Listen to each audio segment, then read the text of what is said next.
To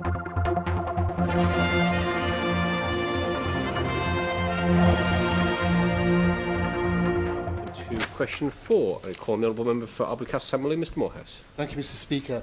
I would like to ask the Minister for Enterprise what discussions have taken place with Treasury and local businesses about the cost increases which businesses will face in April 2022.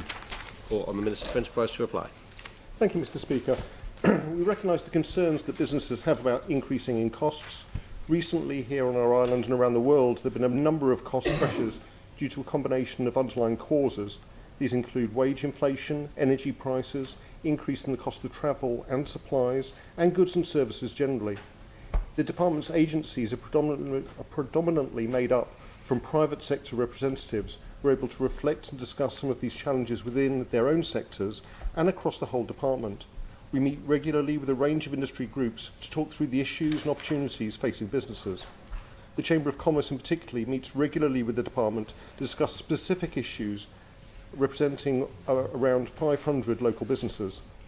The costs of inflation and other general rises in costs are clearly of concern, and we will continue to review the overall situation together with Treasury. Looking forward, all of these costs and barriers to businesses are also being assessed as part of the work with KPMG on our proposed new economic strategy for the island.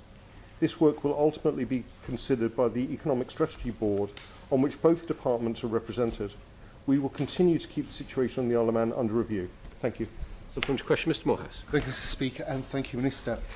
With regard to the discussions with Treasury, has the Isle of Man made any representation to the UK about the associated issues of rising VAT for the hospitality industry, and has an extension of the current rate for local providers been considered? Minister to reply.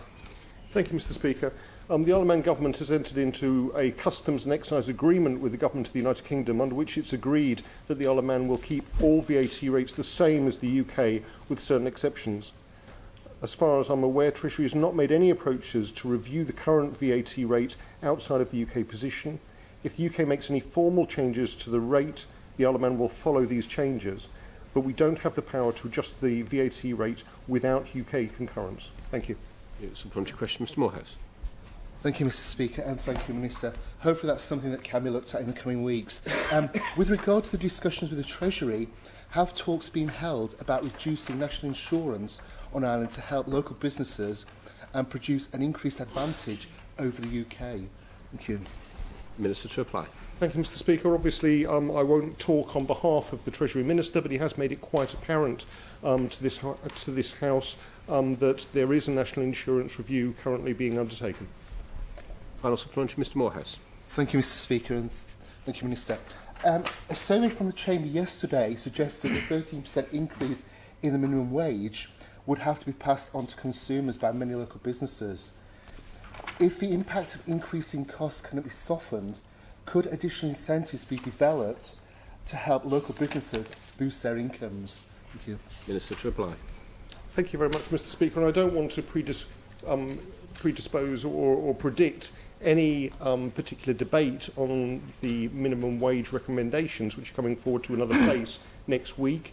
However, as I've already said in my answer, the Department for Enterprise and Treasury will be observing the economic situation on the island very carefully over the coming weeks and months to look at these increased costs and how they can be mitigated.